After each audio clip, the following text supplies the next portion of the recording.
Hello there, ladies and gentlemen, and welcome to another episode of CookieCast. Today on CookieCast, it's the Darkest Timeline podcast. So we're talking games, movies, TV, stuff from the week, and anything else, really. Anything else that comes up. So that's what we've got going on. Before we get started, please do consider like, subscribe, share, comment, and if you've got a spare few minutes, you could drop a little review. Interesting. Anyway, that's enough of that. Let's get started. So here we go. This is CookieCast, the Darkest Timeline podcast.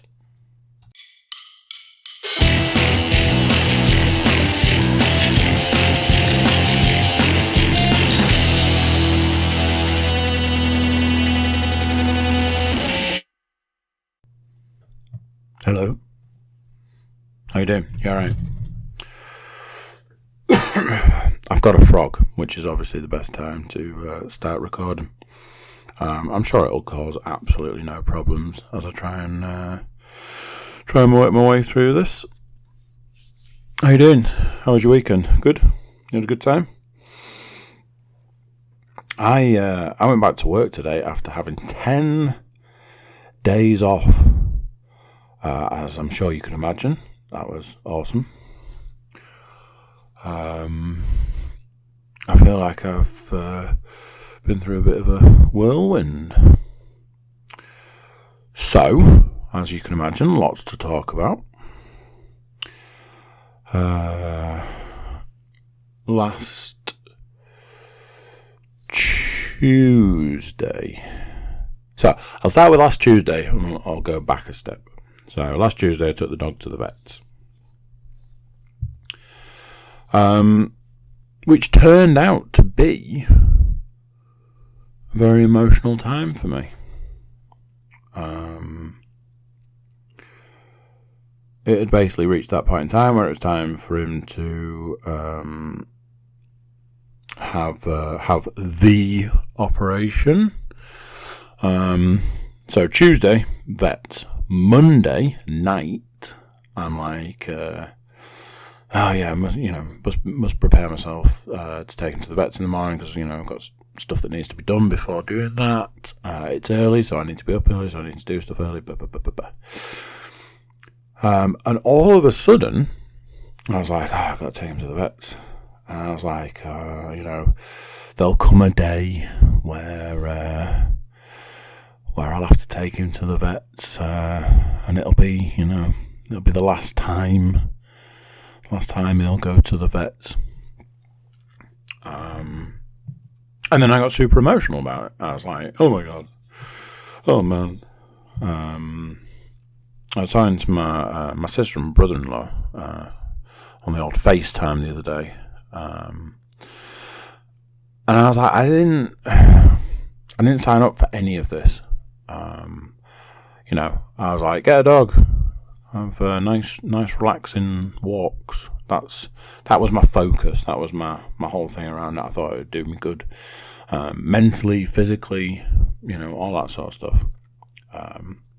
But as I'm sure you can imagine, the walks are awful, and now I've got all this like emotional stuff to deal with, all this emotional attachment.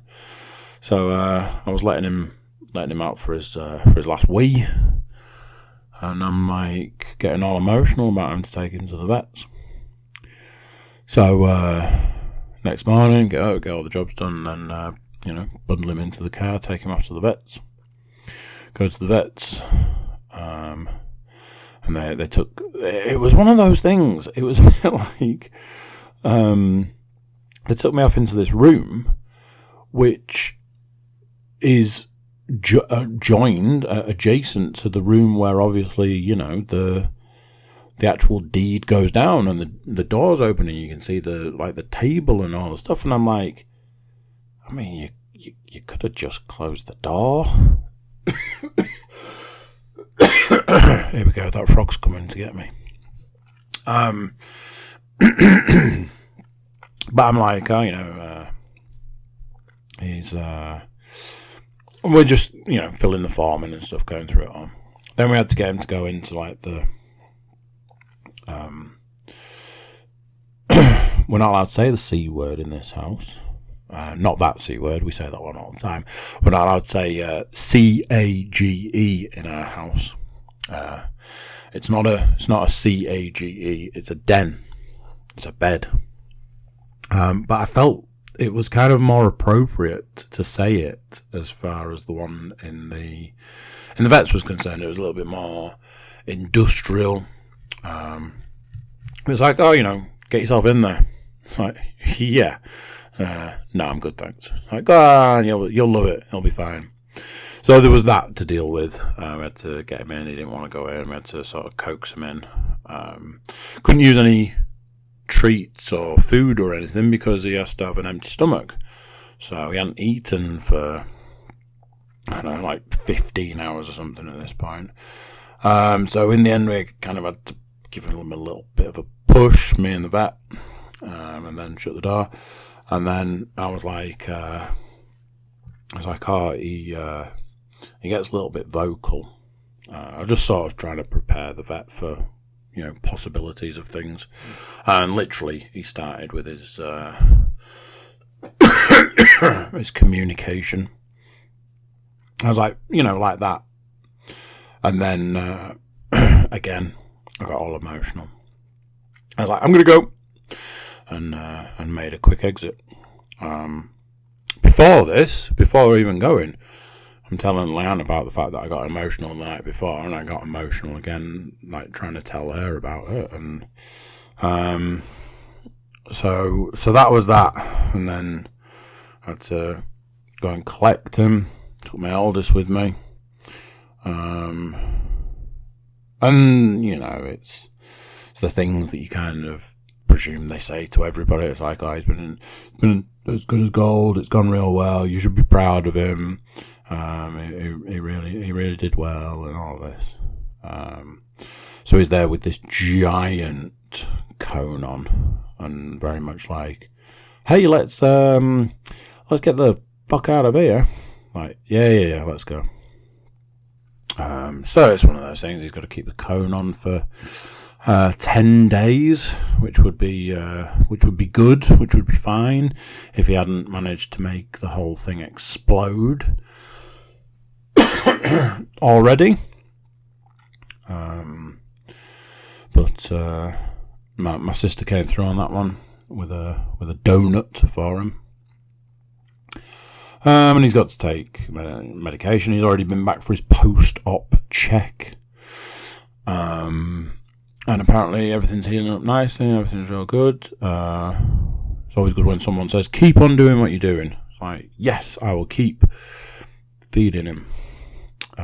Because at that point, that was basically all that was happening, because he wasn't going for walks and stuff. Now, he can have a whole 10 minutes, literally a walk around the block, which for some reason seems to tire him out more than if he'd gone out for an hour. So I'll never understand that sort of stuff. So there we go. He wasn't exactly my friend for a couple of days. I think we're a bit more friendly now. Spent two evenings pushing me off the sofa. So that's that. It is what it is. He still needs to go back again to the vets for another check, but if that check goes okay, then he can take the cone off and stop having the medication. I think the medication is just like a painkiller. So there we go. The deed has been done. Hoping that it'll make him sort of calm down a bit. Or help him to calm down a bit, should I say. Early reports suggest not. But I think it's early days for something like that. So, half term. Time off. 10 days off. You imagine what it was like logging on this morning. Went a variety of different places in the time.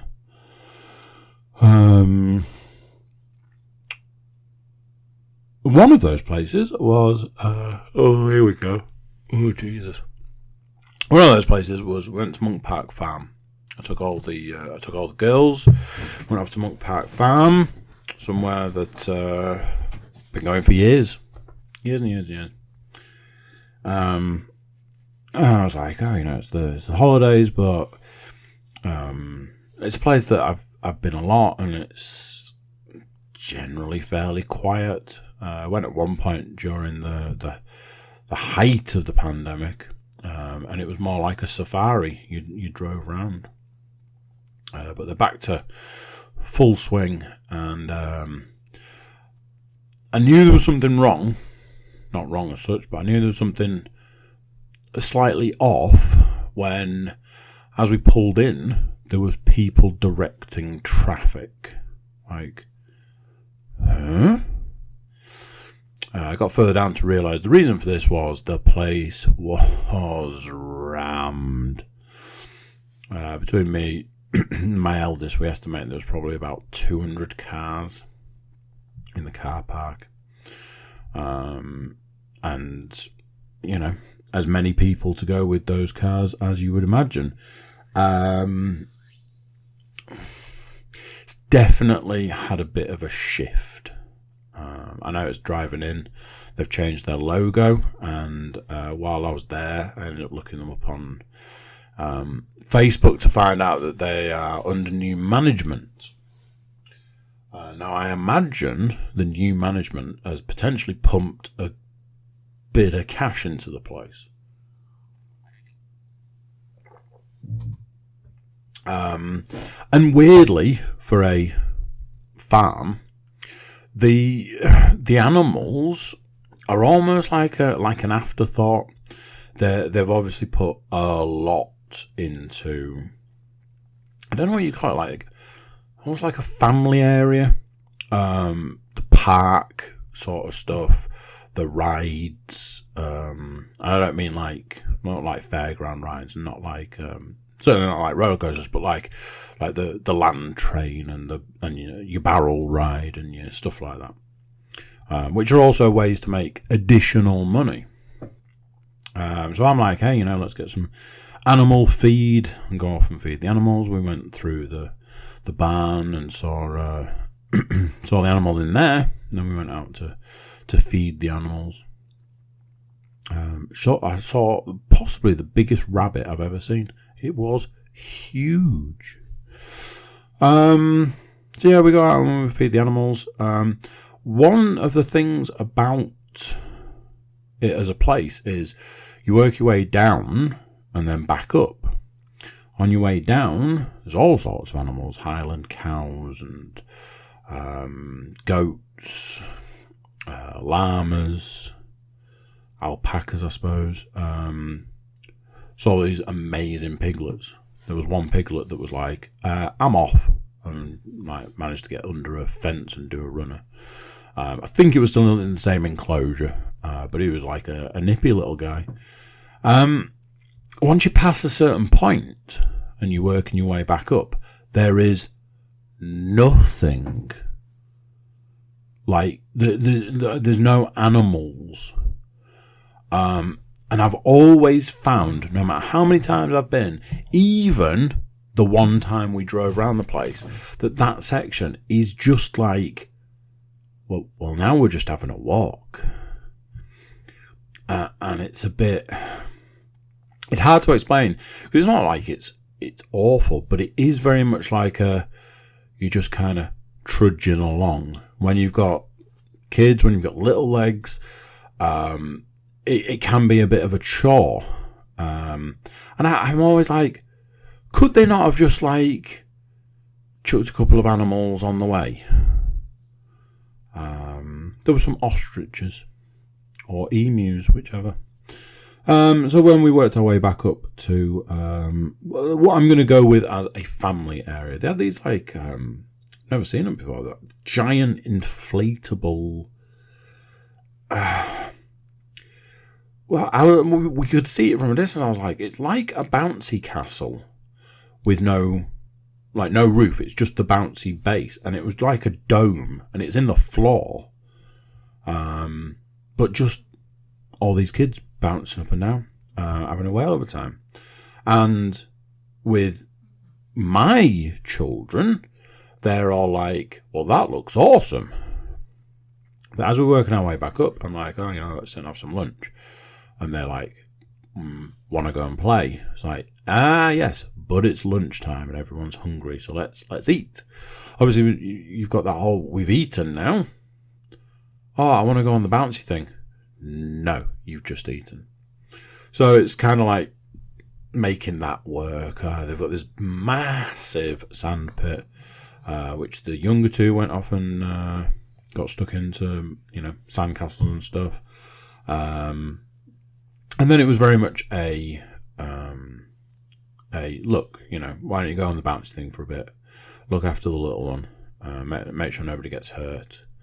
It was a little bit quieter, so I felt okay with that. And that's what they did. They went and did that, and I was like, look, let's go and get an ice cream, because, it's day out, you kind of got to get an ice cream. Lovely, lovely sunny day.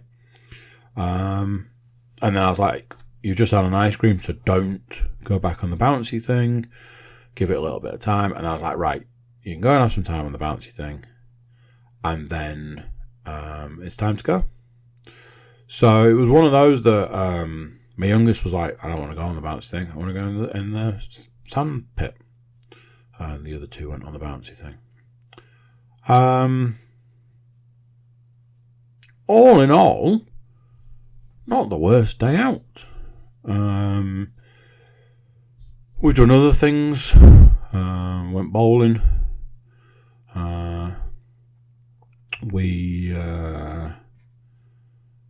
I've had 2 trips to the cinema in 1 week, which is almost unheard of. And a variety of other things, some of which I'm going to cover. But as an interlude, we're going to talk about something that I've seen in the last couple of days, and something that somebody linked to me recently. Sony and Microsoft have announced that they are going to start putting adverts in games. Now then, this doesn't hugely affect me, other than the way I feel about the games market. The reason it doesn't hugely affect me is because they're going to put it into multiplayer games. Things like, presumably, Fortnite, the source of all evil. Call of Duty, I'm guessing, because that's basically just a multiplayer. And these sorts of things. It's okay, though, because they've said, if you sit and watch the advert, then you'll unlock an in-game thing. I think Sony announced it first. Microsoft immediately said that they were doing the same. If it was the other way around, I apologise. But basically, both companies have said this. And another little part of me died. And this is what I said in response. In fact, while I'm here, let me see if I can find it. Because it was only the other day. So, the article says, the article that was then sent to me, PlayStation wants to make you sit through adverts, but it also plans to reward you for it. That came from Gaming Bible. PlayStation plans to put adverts in games by the end of the year. Following on from last week's news that Xbox is looking to work adverts into free-to-play games, it would seem Sony is fine too. So there we go. I did get it the wrong way around, and I apologise to everybody involved.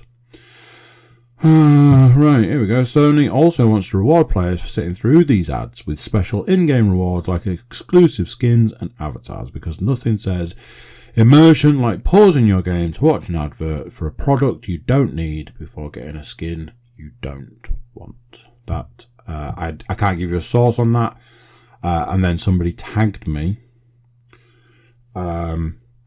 saying, what is this? And my response was, yes, I saw this yesterday, and really gaming has truly reached its worst point. So Then it came up saying the response to that was there are basically only a couple of free-to-play games, and those free-to-play games have microtransactions in them.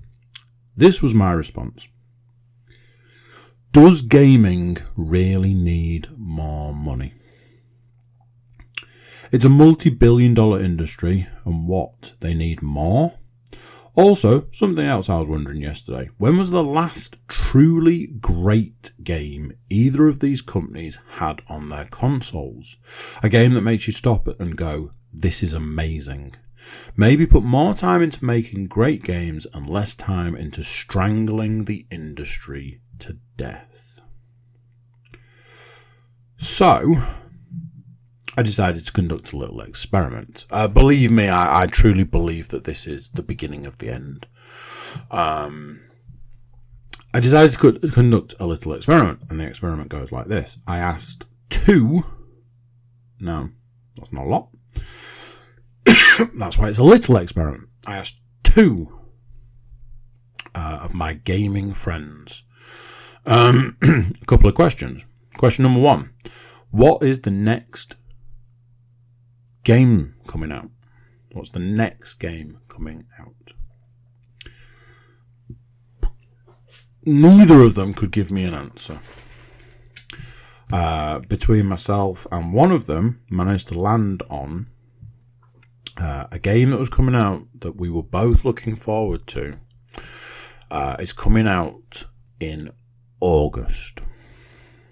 Well, not to date this, but let's play the dating game. Today's the 25th of April. So we're at the back end of April. So 4 months away is a game coming out that we're interested in. That's a quarter of a year. Sort of, depending on how you do the maths. Wrong, basically. It's a third. It's not even a quarter, it's a third. I just did the quick maths. It's a third of a year away. And then that then led into a conversation about how a lot of the big games are being held on until next year, and so on and so forth.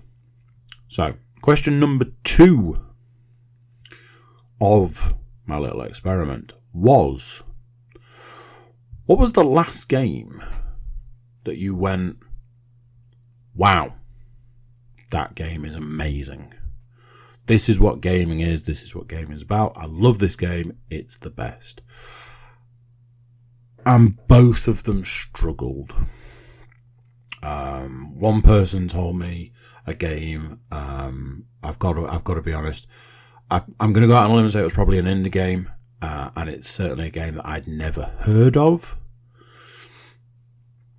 But then offered up the phrase Resident Evil 7 until it sucked, or the remake of Resident Evil 2. The other person couldn't answer the question, and in the end I had to say, I think the last game that I went, wow, this game's great. I love this game. This game is proper good gaming.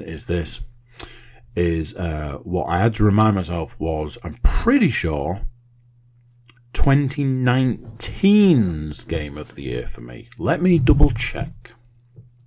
I do enjoy having the computer here.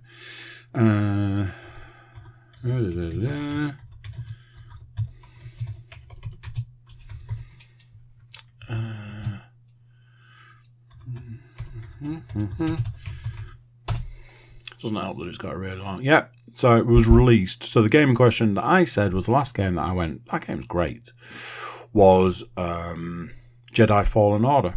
Star Wars Jedi Fallen Order. Was released November 2019. Admittedly, it was the back end, and let's face it, if you're like me, a game like that goes on your Christmas list, and you don't actually end up playing it until, January. But it was Game of the Year 2019 for me personally. So there you go. It was Game of the Year as far as I was concerned. I don't know if anybody's keeping count or anything. That was 3 years ago. But don't worry, ladies and gentlemen, because the most important thing to you right now as a gamer is whether you can sit and watch an advert to earn something that you could give less of a shit about. There you go. That's the industry. I'll talk about games in a bit. Aside from this, I'll talk about the game I've been playing. I honestly think, I said this today, I said, the game I'm playing at the moment, I'm dragging it out. Because I honestly believe if I stop playing it, I might not play anything else. I am borderline hating the game industry as a whole. Every aspect of it.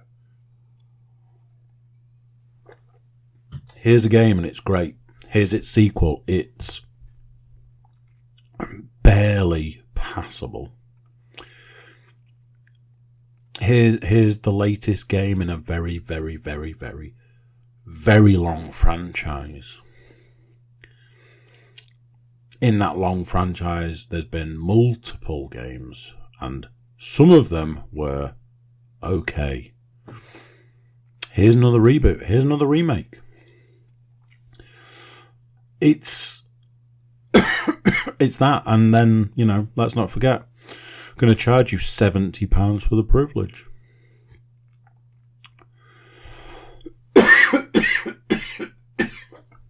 It's obviously the time of the day where I start coughing.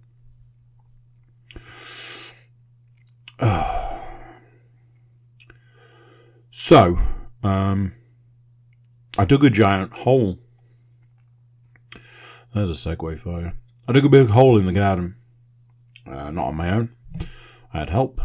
I also had some help to move some stuff that got delivered from the front to the back.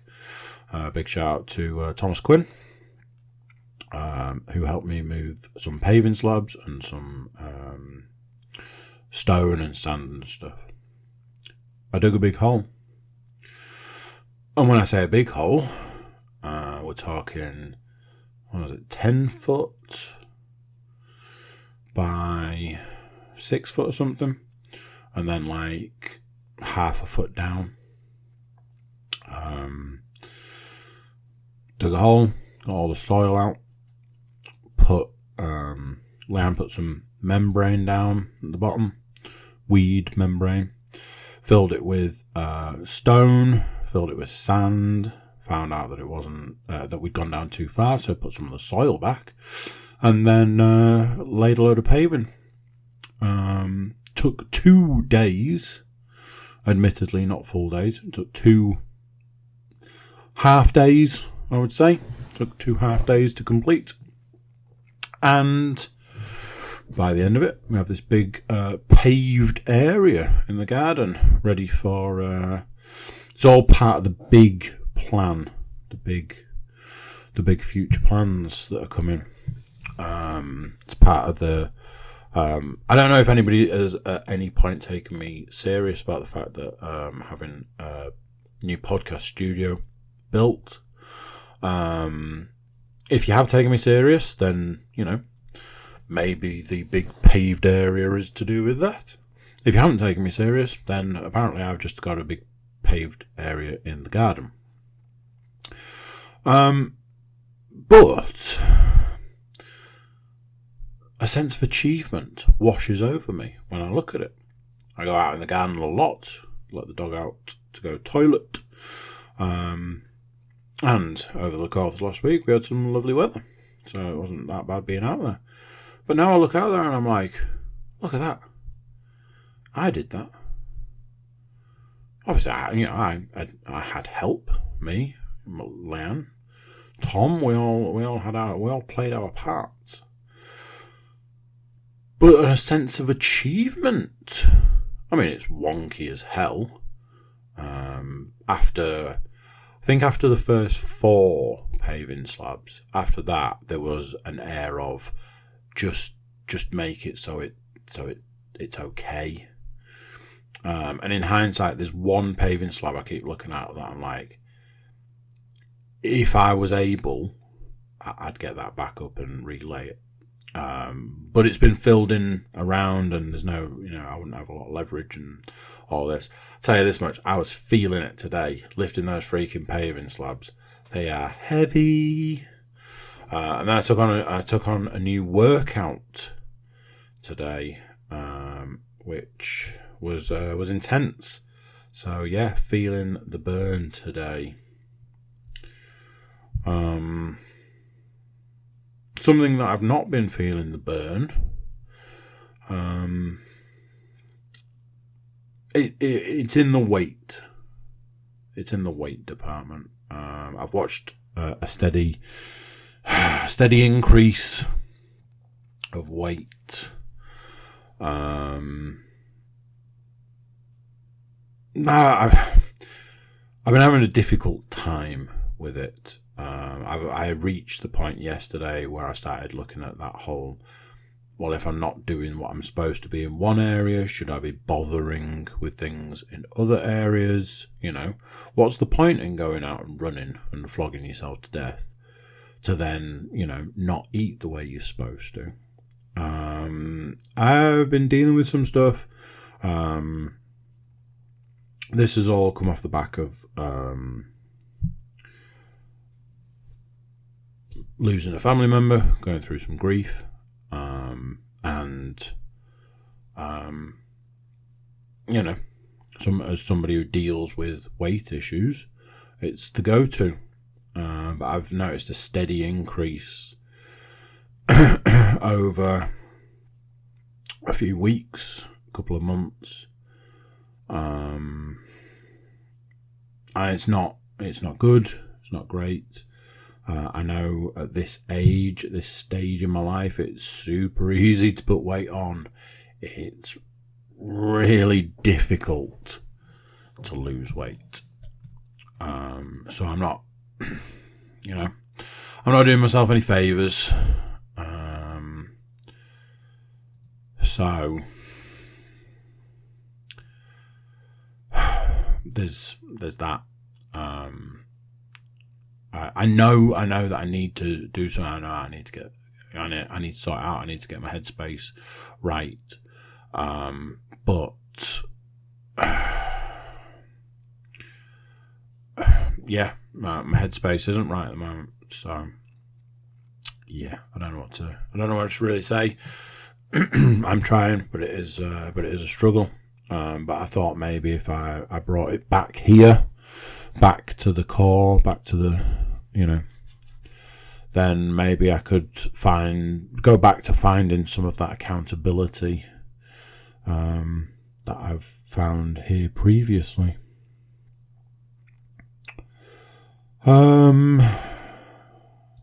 Anyway, that's that side of the week covered off.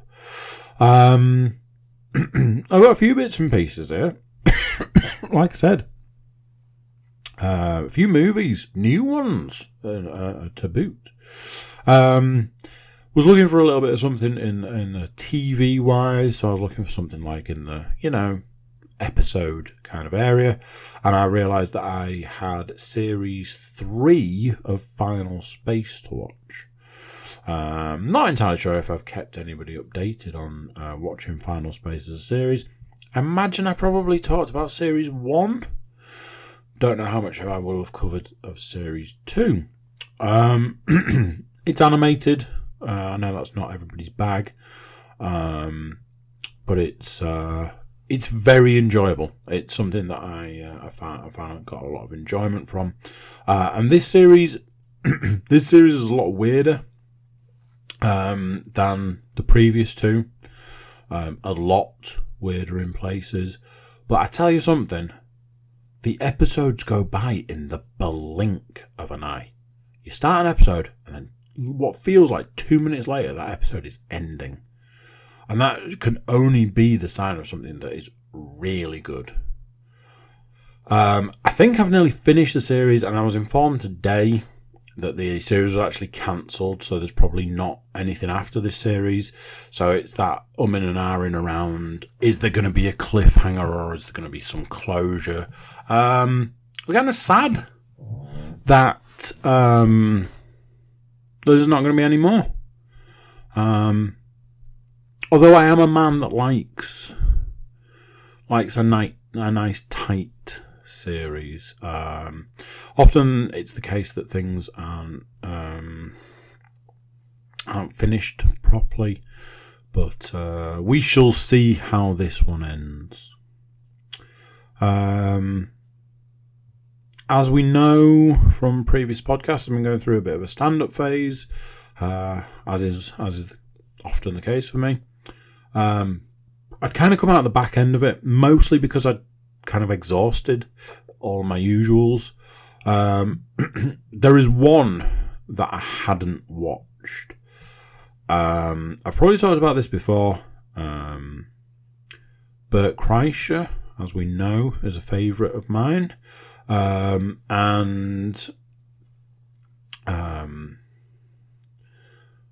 is this?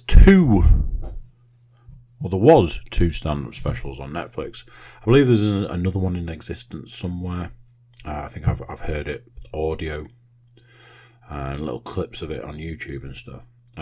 So there's The Machine, and there is Secret Time, and then there was the more recent one, Hey Big Boy, which the first time I watched it, I was like, hey, that was really good. I enjoyed that. The second time I watched it, I was like, oh, it's not as good as I thought it was. Somebody asked me a little while ago, if you watched a film that you didn't enjoy, why would you watch it again? And my answer was, because part of me believes that there's something good in there, and you just have to look maybe a bit harder to find it. And more often than not, I find that is the case. Very rarely will I go back to something and watch it again without a belief that there is something good in there. Admittedly, I did put off watching Hey Big Boy through this run, but then the other day I was like, do you know what? I'm going to give it another go, give it another chance. And I really enjoyed it. I found it really enjoyable. It was obviously the right time to watch it. It was the right point in time to watch it. And I got a lot of enjoyment from it. So I feel that sort of reinforces what I was saying, you know. Sometimes you've just got to look at that little bit harder. So, 2 trips to the cinema in a week. And I bought the children a film, which we hadn't seen. So we sat down and watched that as well. So, first film, second night of the holiday, went off to the cinema. Me and my eldest went to the cinema and we watched Fantastic Beasts 3. That's not what it's called. It's called... is it like the Crimes of Grindelwald, is it? Sitting at the computer. Fantastic Beasts. No. Crimes of Grindelwald was maybe the last one. It's called The Secrets of Dumbledore. Jesus. Gun to my head. I wouldn't have known that. So there you go. Fantastic Beasts, The Secrets of Dumbledore. I was really worried I was going to fall asleep in this film. We were going to the cinema on an evening. Obviously, it's holiday, or it was holiday, so I was okay with my eldest staying up a little bit later. In hindsight, when I looked, I never sort of registered that it was going to be a long film. So it was going to end up ending a little bit later than I wanted it to.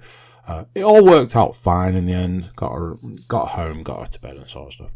I made sure to load up on coffee before going. Took an energy drink with me to sort of sip throughout, because I was like, I can't fall asleep in this film. I need to be present. And once we'd finished watching it, I came out. I was like, what did you think to that? Oh, it was great. I loved it. I really enjoyed this and that and the other. I was like, that's great. I'm glad you enjoyed it. I got home and I said to Leanne, my eldest really enjoyed that film. But what would have maybe been a better use of my time is if I had have fallen asleep right at the very beginning. Because I'm struggling to think of a film that I've seen or sat through that is duller than that film. It was boring. I honestly, like, my eldest was like, there were some bits that I didn't really understand, some bits that I struggled to sort of understand. I was like, I am not surprised. I struggled to know what was going on. I was spoken about Star Wars recently, and I said to somebody at some point recently that I think the reason that the prequels just did not work is because they were this massive political drama when all people wanted was laser swords and blasters. Yeah. I'm guessing the people that made the Secrets of Dumbledore have never seen the Star Wars prequels, because it's like, we've got wizards and there's creatures and we could do all sorts with that. But you know what people really want to see? A real deep political drama. It was fucking dull. Honestly, it comes back to that thing. How do you get it so wrong? Cast a few spells, chuck in an interesting creature here and there. Job's a good one. We all go home happy. But no, you couldn't even manage that. Oh my God. There was one bit where I was like, that's quite amusing. That's entertaining. That's entertainment right there. The rest, I'm like, honestly, it got to the end and they just kept dragging it out and dragging it out and I'm like, you need to end this film now. I need to get out of here because this is draining the life out of me. Holy smokes, how did you get this so wrong? Painful experience. One of the things is that they've got a character in it that I really enjoy. I really enjoy the Muggle, the Kowalski. Jacob, is it? I think he's a really good character. I really enjoy him as a character. And they leaned on him a little bit in this, which I kind of didn't mind because it took away from the god-awful, boring other stuff. At least he's enjoyable as a character. Holy smokes. You've got this huge wizarding world, as we know from the 9 million Harry Potter films. You couldn't just throw a spell around every now and then. And why is it? When you've got like 18 bad guys and 2 good guys, and the whole point of it is if one throws a spell and the other one doesn't throw their spell fast enough, that the good guys win and the bad guys don't. Bad wizards are the stormtroopers of the Harry Potter universe. They've never managed to get off a spell in time. Jesus. I counteracted going to see Secrets of Dumbledore by taking my middle daughter and my eldest to go and see Bad Guys. So for 2 of us, it was Bad Guys again. For 1 of us, it was for the first time. My middle daughter missed seeing Bad Guys due to the virus. So I was doing a makeup for her. And it was one of those things, at the point in time that we could go and see it, we were literally already next door to the cinema. So I said to my eldest, I was like, we can all go and watch this, or I can, run around like a lunatic. So in the end, we all went.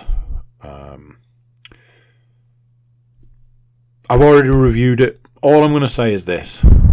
That's a good film. Watching it a second time round, that is a good, solid film. What I thought was interesting was I saw a thing yesterday that said that the Bad Guys won the weekend with having the highest grossing movie at the cinema this weekend. And all I could think was, A, I contributed that, so that's cool, and B, that means that The Secrets of Dumbledore was beaten by an animated movie. What does that tell you? I don't know.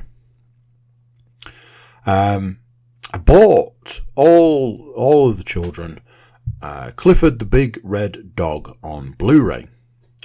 Reason is quite simple.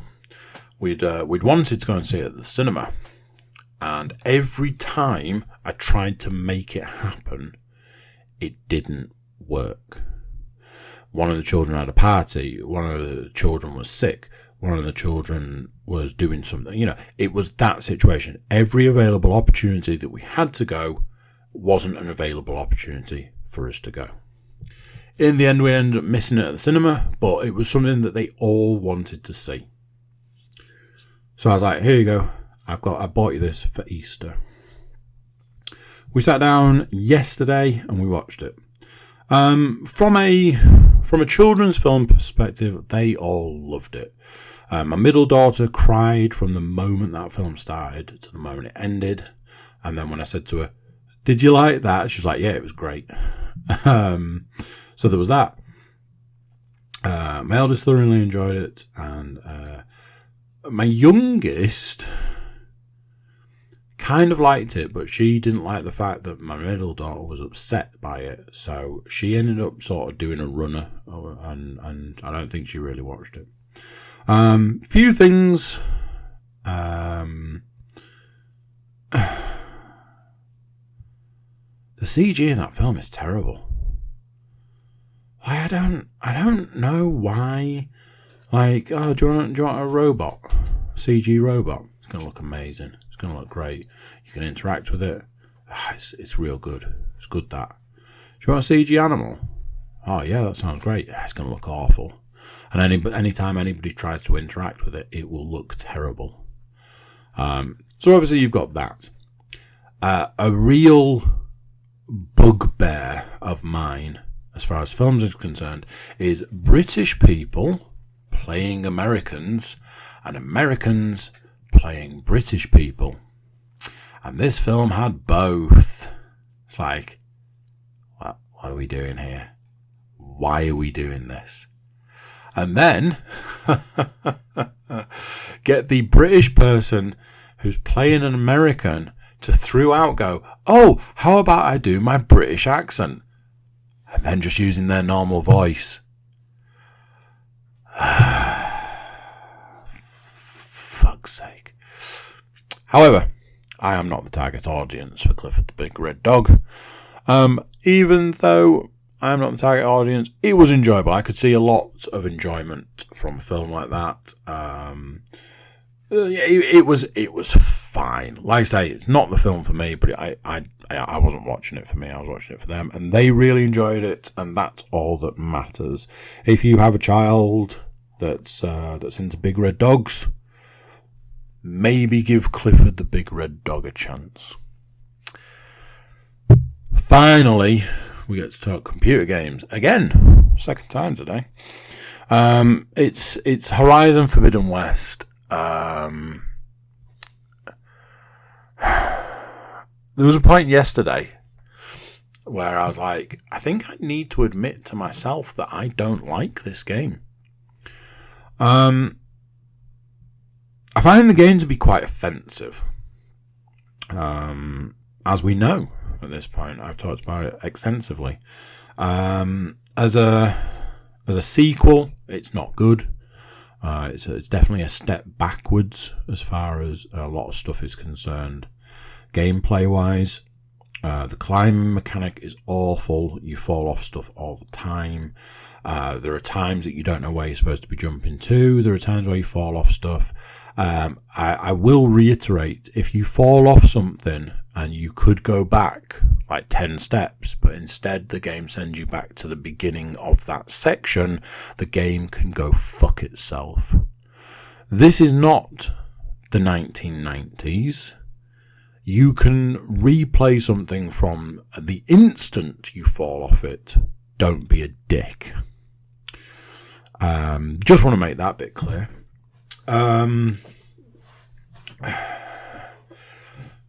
There is so much wrong with this game. It's almost... I mean, it's very difficult to find anything right with it. All I get told by people is, isn't it just more of the same? It is just more of the same, but worse. I have been dragging it out, and a lot of that involves playing the side missions. What I realised yesterday was all the side missions are the same. Go and talk to this person for 20 minutes, follow them for 10 minutes, then do thing. And as Sam said to me today, and that thing is either press button or kill monster. And I went, yes it is.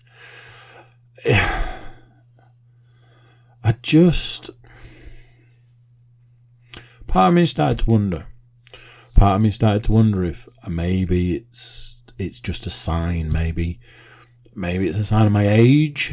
Maybe it's a sign of my life. Maybe it's a sign of where I am right now.